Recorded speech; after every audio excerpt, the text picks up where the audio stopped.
Part 2. Einstein's Journey. The Power of Seeing Miracles. Many say, there are no miracles.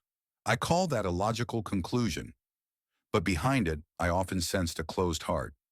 Modern society teaches us that only proof is truth. As a scientist, I value logic. But logic alone cannot explain everything in life. We've grown used to trusting only what we can see. But that's a dangerous habit. If you believe in no miracles, you treat everything in life as merely routine. Even joy and connection start to feel empty. Eventually, the heart dries up like a lifeless desert. I found this kind of life deeply lonely. The moment you decide that miracles don't exist, the world loses its color. A young man once told me, "The more I study science, the more boring the world feels." I replied to him, "That's because you haven't yet learned how to see. Knowledge is just a map. But to walk the map, you need imagination. When you stop believing in miracles, you even stop believing in yourself." I failed many times. My equations didn't work. My experiments failed. People didn't understand me. But I never lost faith in my inner questions. That faith alone was my small miracle. Everyone longs for miracles. But if you choose not to believe, you close your heart and can no longer hear the voice of the world. Even worse, you stop feeling the miracle in others too. You become numb to someone's kind words. You ignore their warmth. You grow more alone. That, I believe, is today's greatest illness. So I ask you now, are there truly no miracles? Just holding that question can transform your world. Many deny miracles as a way to protect themselves. So, if I don't hope, I won't be hurt. If I don't trust, I won't be betrayed. So they shut their hearts. But that safe way of living also blocks out joy and wonder, both science and love. Begin with one thing, welcoming the unknown. Once I heard a blind pianist. He couldn't see or read music, yet when he sat at the piano, he became a different person. I believed in that moment in what we cannot explain. Something real exists beyond reason. That to me is the miracle. We mustn't rely only on what we can see. Sometimes the truth lies in the invisible. If you insist miracles don't exist, you'll never see the truth. That is why I say it clearly. To deny miracles is to risk losing the most important part of life. How does life change when you see with miracle eyes? I realized it most deeply. Looking back on my own life, I was born in Germany, moved to Switzerland, and later introduced the theory of relativity. But it wasn't a path of glory. As a student, I struggled.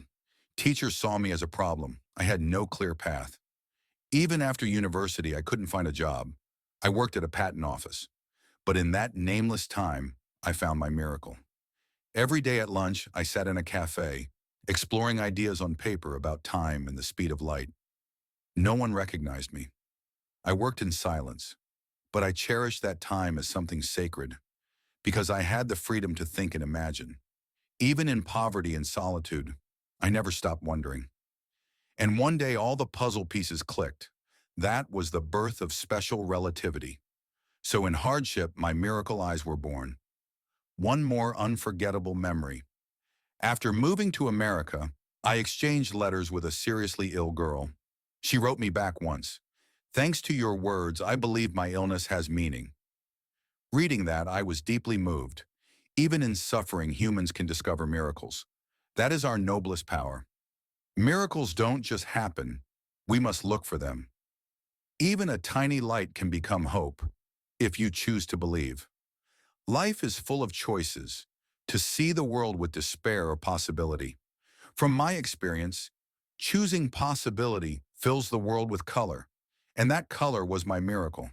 I once said this too, in difficulty lies opportunity, not as a cliche, but from real experience. When I was exiled by the Nazi regime, forced to leave Germany, even then I didn't fall into despair. I asked instead, what can I do in this new place? And so I began working in education and peace. Science can divide us, but it can also connect us. I wanted science to serve the good of humanity. That desire led me to speak with young people. They were often anxious about their future. I told them, what you're thinking now might one day change the world. One student later said, because of your words, I didn't give up my research. When I heard that, a quiet miracle bloomed in my heart. Miracles are not just dramatic events. They are moments that light up the human spirit. Final message. You are already living in a miracle. The fact that you exist, that your heart beats, that your blood flows, that you're aware of yourself. This complex design works perfectly every moment. To call that ordinary, I can't help but feel a deep sadness in that. We think of miracles as rare or special, but I say, the ordinary itself is the miracle. Breathing, eating, laughing with someone, all are results of countless conditions aligned. In my final years, I asked many people, what did you feel grateful for today? Few could answer. But that's the problem. Gratitude is the first step toward noticing miracles. There's a phrase I love, God is in the details. So too are miracles. To see the night sky, to smell the wind, to hear music, all are gifts from the cosmos. As I neared life's end, I came to feel that the smallest moments were the most sacred. Just because we can't explain something with science doesn't mean it isn't real. We should be humble in the face of mystery.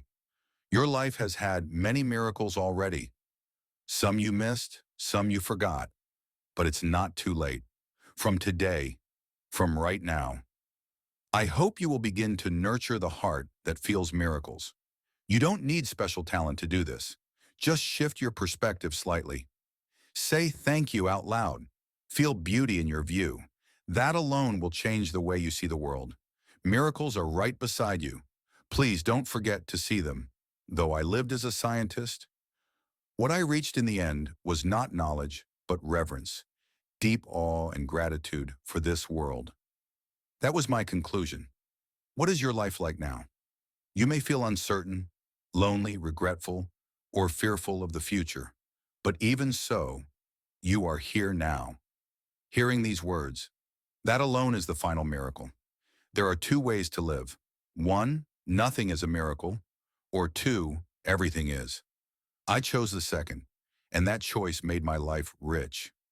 If from today, you begin to see the world through the eyes of wonder, your life will change, your heart will warm, your relationships will soften, and most of all, you will cherish yourself.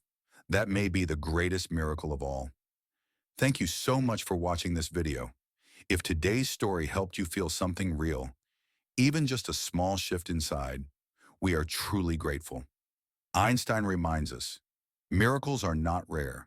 They are everywhere, waiting to be seen. If this message spoke to you, please like the video, subscribe to the channel, and share it with someone who might need it today.